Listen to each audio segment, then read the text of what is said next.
everyone who's here in the room with us. Welcome to the Bridges Room, another Tokeativity Social Holidaze. I'm already in somewhat of a daze. I couldn't even get my photo booth pictures right. I gotta go back later. I am your co-host, Ms. Kindness Ramirez, and this is the Bridges Room. Bridges is a series that began as a live series, a collaboration between Club Kindness and Tokeativity. And we just started talking post the events of 2020 about race, equity, and inclusion. They were live conversations with Black women at the center of them, leading the conversations, creating safe spaces for women to come together and ask questions about very charged topics that continue to be charged and need further exploration, like inclusion, tokenism, gosh, the stigma of mental health in the Black community, the history of so many things, intergenerational wealth, colorism, and we're going to be looking at white supremacy as we take it to Club Kindness TV in the spring of 2022. That's enough about Bridges. And it turned into these fun rooms here where we continue to be centered. We center Black women in the conversation, but we talk about fun topics that are encompassing of the event. So today we're in a holidays. So we're going to celebrate Black businesses in cannabis.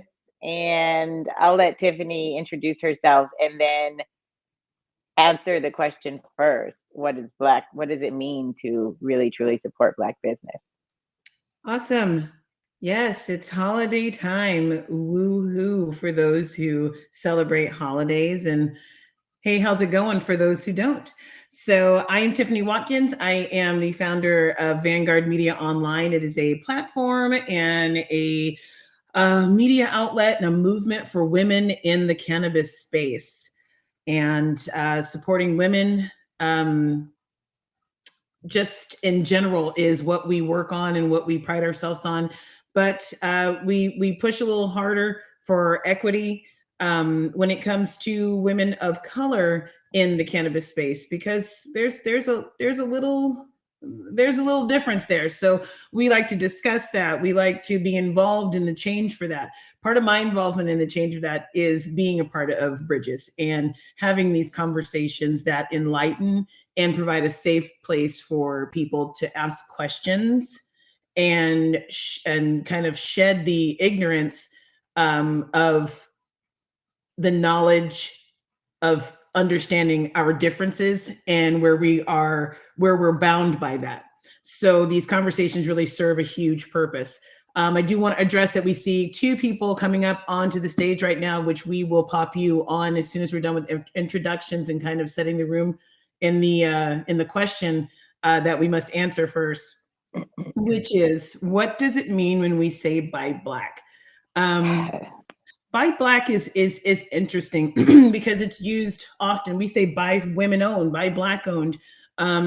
There's even organizations called We Buy Black, which are, it's just like a big box organization that houses nothing but Black manufactured products.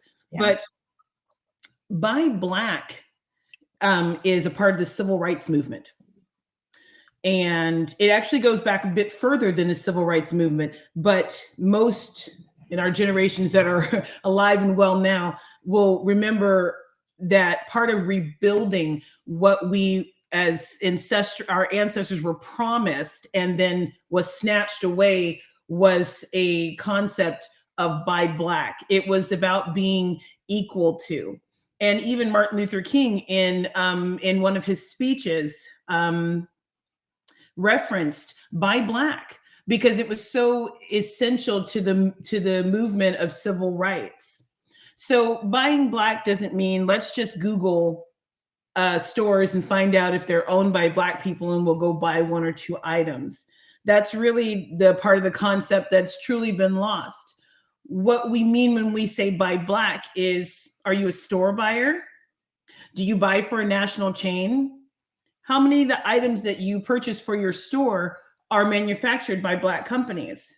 And when you do buy them, are you sticking them at the end of the aisle, tucked behind something else where the rest of the white products are over here of the same variety? And then at the end of the aisle is where you find the Black products.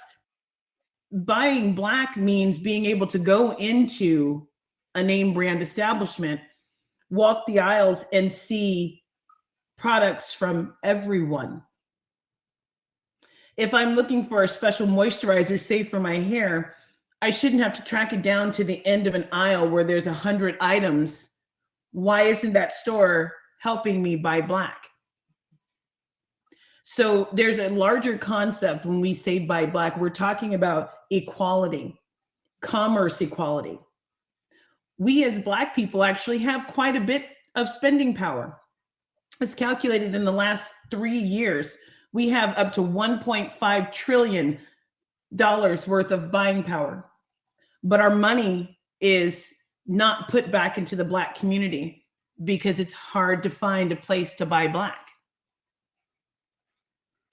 You shouldn't have to go traversing 60 miles out of your way, 30 miles, 20 miles out of your way when there's a good old Safeway down the road and you just want a lipstick. That's what helps us buy Black. And that's what we really mean. I love it. I mean, I think what you're describing and what I know you're describing is it's a movement that must happen. And that movement is really speaking for inclusivity. That's it. It's that this idea of a section at the end of an aisle. That's our section, right? So that is a microcosm of having to drive 60 miles to find regular household products that are feeding into the ecosystem of Black economics, right? And that is Black people, and we'll just leave it in this region, in America, having equitable wealth to that of our white peers. And that can only happen via an inclusive commercial and commerce and capitalistic society. So, I mean, it's a movement. It doesn't mean seeking out Black products.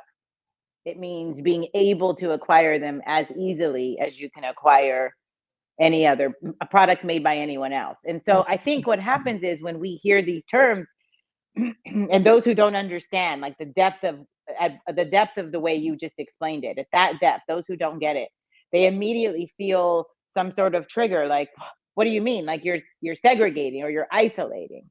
And so when we establish these hashtags, right, we have to know where they're coming from. I do have an appreciation though for this generation, the youth, and their use of media to at least get messages out there, and how quickly that can provoke questioning. And then we can use hashtags so they can find this video later and watch it and learn the truth, right? But e-commerce, right? Now you can seek out brands online more easily than having to drive as far. But then we run into, where's the money going? I mean, you're talking about this whole larger system of creating equitable economics. So we got a long way to go. We do. But we can start by celebrating here on our platform those businesses that are owned by Black women today. How was that? I think it's excellent. I enjoy the fact that we do have people who want to know, because it's not all fire and brimstone. Mm-hmm. We have to acknowledge what is wrong in the past in order to have a better future. Mm-hmm. So I think that, just being able to openly talk about that, and I welcome questions about that too. This isn't a one-sided conversation. Yeah, so about your business, but if you're not a woman who is Black, who has a business, and you have a question or a comment or statement in regards to what we have just defined, I absolutely would like to hear from you. There are a couple of people who are wanting to come up on stage. I'm going to love that. I love that. Yeah, come on up, ladies. I love that. Yes, please. This is an inclusive space, right? We're centering Black women all the time in these conversations. So 2 things. Tell us your business. Give us your business pitch. Who are you? I'm big on that, Tiffany. We do that. We can introduce ourselves and describe what we do in this space. That's important, right? We are business owners. We are women in business. So I want to hear you talk about your business and share and express yourself, and absolutely comment on what Buy Black means to you. And women who are not women of color and want to come up and discuss that topic, we absolutely welcome it. Thank you, Tiffany. Yeah, no problem. Looks like Okay, Mia's I don't having. have my glasses on now. Can we hear you at least? You say, how do we feel, or how do you feel about collaborating Black Brown commerce? What exactly do you mean? Other people of color in the cannabis, um, Filipinos, Indonesians, and Cali over here. I represent that. Yeah. And I'm a woman of color in cannabis and media. Cincy Media Magazine. And I'm so glad my mic is working. It's like my Yes. camera's not working. I want to show you my big You smile. But sound as great. I Yeah. thank you, I appreciate it. And I chose this session because I'm very much social equity part of, what's hurting right now in the industry. And our Oakland City here in California have been robbed recently. I don't know if you heard. So we did a Yes. call of action to Gavin Newsom, and he stopped the tax on that, which is okay. But that's kind of like a cause, and I feel like it's a It's a band-aid. pacification. Yeah, it's a Yeah. band-aid, and Hmm. pacification. It's like a pacification, and it doesn't. And so I kind of wanted more of a narrative from you professionals, and what you want to say in support of this struggling equity brands, social equity brands, and how we are marginalized to the most in this time of this space. So I don't know really put that, but the black and brown want to unite, especially where I'm at, San Francisco Bay Area. We're very knitted.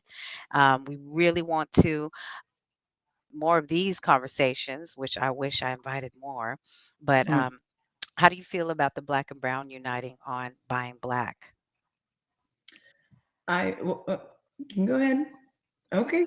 Well, I was going to say in the beginning when this new acronym BIPOC began being used, I had a little bit of a challenge with it because I instinctively felt it was once again co-opting a movement to include more than us, and by us I mean Black people, because I felt like, and I still feel this way, that we need to be centered in we need to be centered in the reparative process.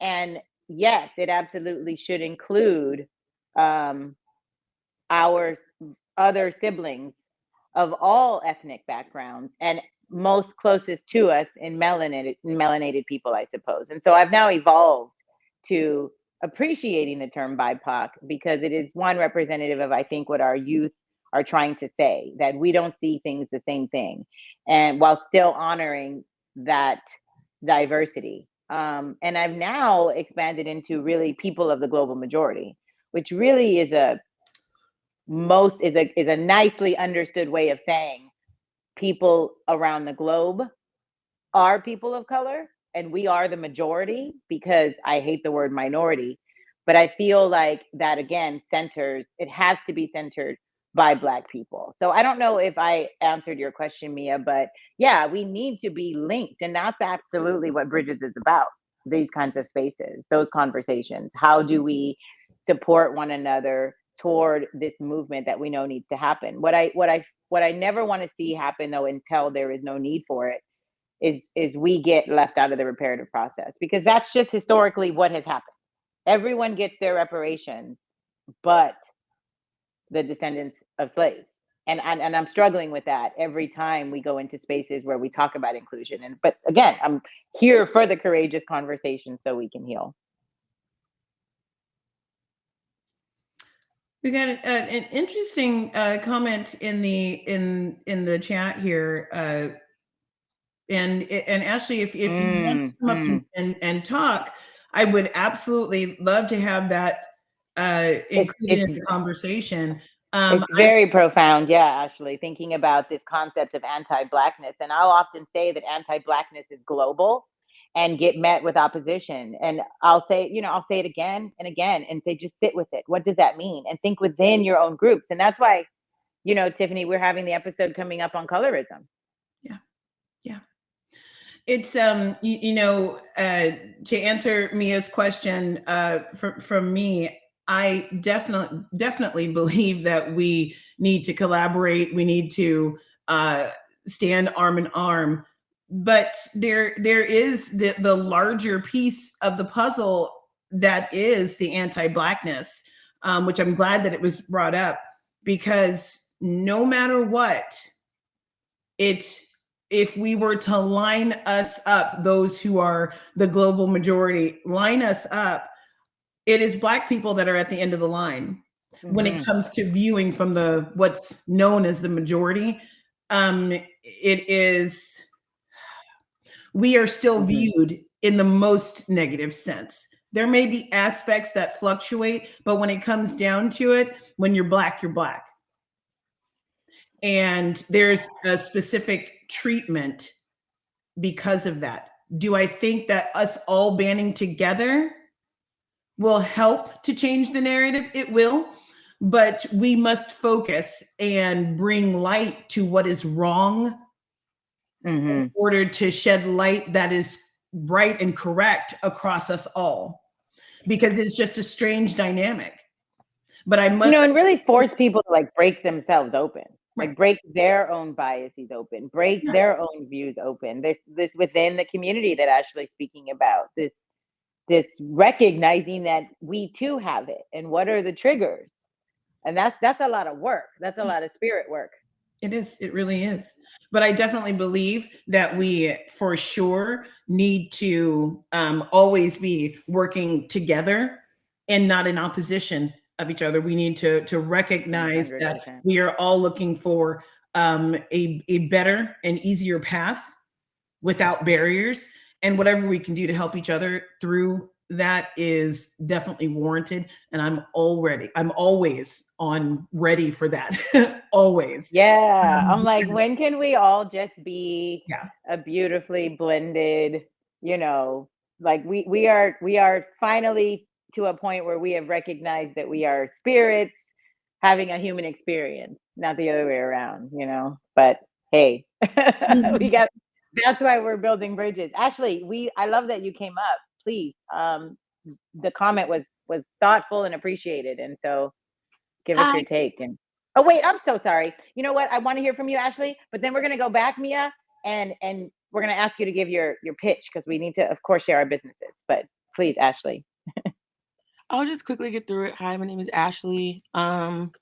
I live in New York, and I am trying to become a part of the cannabis community in New York and the emerging market there.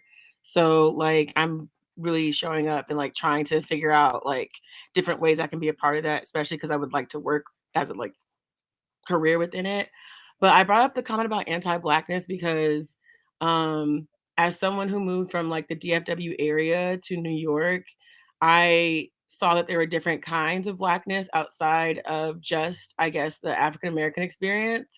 But even while moving to another location where that's supposed to be more like culturally and ethically, there's still this very much undercurrent of anti-blackness when it comes to other POC that I feel like Black people are still being put in a position where we have to be the ones that do that work first in order for other people to kind of hop on in terms of collaboration, in terms of dismantlement. It's kind of like we have to still prove to everyone that if our liberation is tied to it, we have to give something in return to another group of POC in order Mm, to space. I've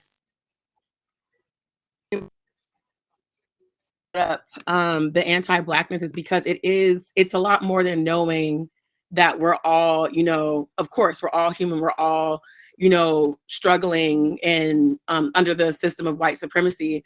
But what a lot of POC don't want to discuss or even try to give up is their proximity to white supremacy, which dictates the degrees of their marginalization. So if we're all, agreeing that we're being oppressed under white supremacy, yes, but we're not discussing the ways in which anti-blackness, like you said, is global.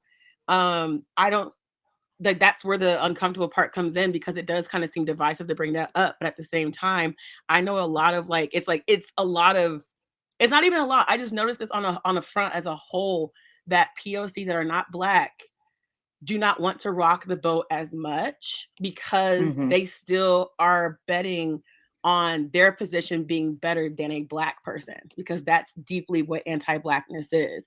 It's just, at least we're not Black. So therefore, whatever privilege they take in that, they're able to, you know, demand of us certain kind of labor in order to be like, okay, we find this to be a cause that we can hop on you with, you know, hop on there with you, or even to how they put stipulations on how we're able to collaborate together. Certain topics that Black people want to discuss won't be discussed. Certain things that we need to kind of like work on won't be worked on because we're still trying to operate underneath, oh, we're all being suppressed by white supremacy, but no one's trying to confront their anti-Blackness, which is the antithesis. Like, that's what white supremacy at the root is. It's just everybody else getting caught up in the degrees of where they, you know, exist in terms of their proximity to, you know, white supremacy. That's where you get Black people still not getting the social and economic equity that Tiffany brought up earlier, still, you know, having to not have our own work and progress being validated outside of collaboration. So I feel like if we, yes, it is important that we do collaborate with each other and try to find out, you know, ultimately dismantle white supremacy, but we do have to have the uncomfortable conversations about who actually is benefiting from white supremacy and anti-Blackness, because brown people benefit quite a lot from anti-Blackness, and in turn perpetuate the anti-Blackness that even here in New York City is very intense, given how many Black people live here. It's just very like, it's all, it seems to be, that's just the agreed upon, like, okay, that's, you know, that doesn't matter because that's not what's It happening is, over here. So I just wanted to bring that up because like in like like activist spaces, that's kind of like drowned out because people are just like, we don't want to have this. We have a singular event mission, but it's just like, especially in the cannabis industry, who is being affected the most by that? We need to be You realistic. cannot have singular missions and objectives when it comes to equity, inclusion, race, racism. There is no straight across, and there is no blanket. So I am in 100% agreement with what you're saying, Ashley, because we have a special issue here in America when it comes to Blacks. And nothing we can do or say is going to change that. We can say BIPOC, persons of color, global majority, but the bottom line is that Black people in America are treated 100% differently than every other race in America. Like there's every other culture has a word for the N-word. And I do, as what Miss Kindness said before, I was one of those people that was like, yeah, this BIPOC thing feels away, especially when it came to like the queer community saying QTPOC, and then people being hesitant to call Black people and just calling us people of color. It's like, it is the language erasure. If we're not talking about Black people, which is why we need to be sweeping it centered under the POC rug, then where does Blackness have the right to exist when you're trying to create these initiatives to, you know, I guess better the rest of the community of people of color? It can't just be, oh yes, and then the Black people, because that's, like you said, Tiffany, a very specific kind of marginalization. So if we're going to actually have the conversation of, hey, we're going to go in this together, I think that brown people need to be honest with themselves, especially when it comes to the industry of cannabis, how Black people are being affected severely by all of the, you know, anti-drug and all of the things that have to do with like just being a Black person and being, well, you know, and like something having to too, deal Ashley, with drugs and having to deal with the police and having to deal with, you know, cannabis being something that we're heavily criminalized for even possessing, or they have an idea of like we might have it. So it's just like, yes, this is fun, this is cute, but I've noticed that throughout even trying to work within the cannabis industry, it's kind of like this laissez-faire kind of approach. Like, well, yeah, I think it's now key because too it's, that you know, socially acceptable, but Black people are still being left out of this equation because it's not fun to talk about. And I get it. Yeah, exactly. But it's a hard well, conversation. we like talking about it, right? No, We actually, love having those types of I feel like conversations. we love talking about it. That But thank you for giving me the floor. I don't want to take up too much space. I appreciate the space that you've Ashley, I created. Thank appreciate you, your Tiffany. voice. Thank you, Miss Kindness. Thank you, Mia. And I can go now. But yes, I just wanted to make that point clear so I didn't seem like I was like a troll in the comments. I just, No, You just no. won. We're so used to the comments too. Yeah. I want to say something too, that like we're continuing to use the term Black. And I don't think that we as a community have settled on truly what that means. I mean, for me, when I think about Blackness, I think I have to go to color in my mind, because I know Blacks all around the globe. And so someone might say to me, I am German. And I look at them and I see that they are Black, as in melanated skin. So when we talk about anti-Blackness, we're talking about anti the darkest of the Black. And that even within our own ethnic communities is conflicting, as in we can all be of African descent or ADOS or African American and be anti-Black as well. So not just our brown siblings, as in outside of African heritage. And so it's a conversation that needs to keep happening, that needs to be followed by action in policy, and they need to be courageous. And that's the whole theme of Bridges. And Ashley took me back to episode 1 of the lives, when in some of what she was talking about, because we really started to go there. And I know we're going to go there again when we reshoot and go in more depth. And I'd love actually, Ashley, to have you back. And so we should talk. Please send me a message so I have your contact information, because that's what we're doing. We're not shying away from the conversations.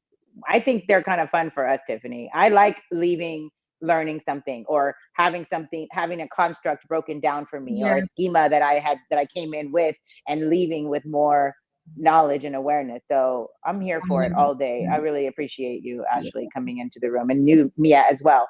And Mia, I see you. Zena, thank you for being here. I want to hear from you, but Mia, I'd like you to just really quickly, because we are here for the holidays. We want to celebrate business. So tell us quickly who you are, Mia, and how we can find you and support you. Are you there? Well, if you come back, just chime in. Welcome, Zena. Thank you for being here in the space with us. Hey, hi, it's Zena, like the warrior princess. Zena. I love it. Nice to meet you, Zena. Very good. So yeah, I'm hearing everything that you're saying, and I'm out of New York City. And of course, I've had plenty of friends and family with drug convictions from cannabis and other things that maybe not have been warranted to the extent that they were. So yeah, we're definitely on board with a lot of cannabis policy group. But what I'm doing in the cannabis space is I'm looking at so we're starting a telehealth company called Holidaze, and we're looking at how cannabis can impact diagnoses for mental health and physical therapy, and how we're regulating the kind of education that providers are giving to their patients, how patients are using it. And we're putting it all on a telehealth platform and using EHRs, because what we found, and even with my own family, diabetes, high blood pressure, all the commonality, all the health ailments that impact communities of color, a lot of us, especially in certain age groups, we hide behind, using. My family, we come out of a very religious Christian family background. And it's like we don't want to have that conversation about cannabis, but they'll say when they were younger how they used it. And, it's like, wait a minute. We can't do that. We can't ostracize the younger. We can't ostracize the other. We can't push back. Let's open this field. And let's also talk about how pharmaceuticals are impacting you, and how you've kind of demonized cannabis, which is a medicine.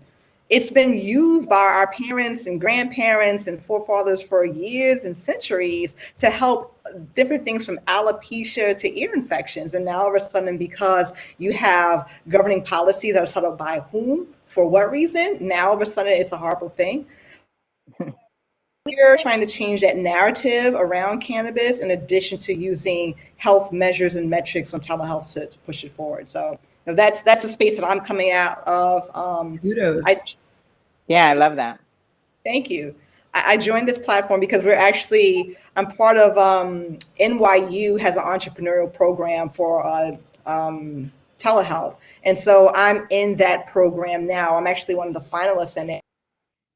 Our market research. So I wanted to put out a survey to a larger group so people can take this 3-minute survey, so we can have a better understanding of who the cannabis community is, because we're working with people of color.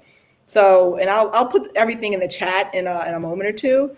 So yeah, we're looking at like the LGBTQ community, BIPOC, of course, to say, all right, let's make this a safe space, not only for cannabis, but again, I come from New York. I'm a native New Yorker, so is my family. We have PTSD. Like we grew up in war zones. Like, maybe not everybody, and maybe I'm putting myself out there, but New York in the 70s, 80s, and 90s, nah, it wasn't that sweet. So It was like Watts in South Central in LA. that, Yeah, we have that's PTSD. right. That's right. So all my people out there, we're like, we got high to get by because we were numbing ourselves to the issue. We weren't using cannabis in a way that could actually help our diagnosis, our issues. I have friends that were in family that went into the services. How does it help with their actual diagnosed PTSD? Never mind what we're going through. So that's a platform that I'm setting up now. I come out of tech space. I'm actually doing this. And what's the name of it, Zena? What's the name of the platform? Let me put it up there because okay.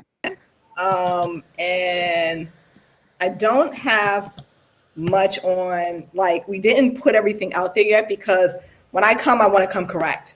So we laid out the bare minimums, but behind the EHR platforms, we have all the information architecture set up. We've been looking at our network partners from the mental health provider communities that we're trying to build up. We're always looking for BIPOC psychologists, psychiatrists, physical therapists, people to join our platform because we want them to be able to help us. Us is Google, or us by us.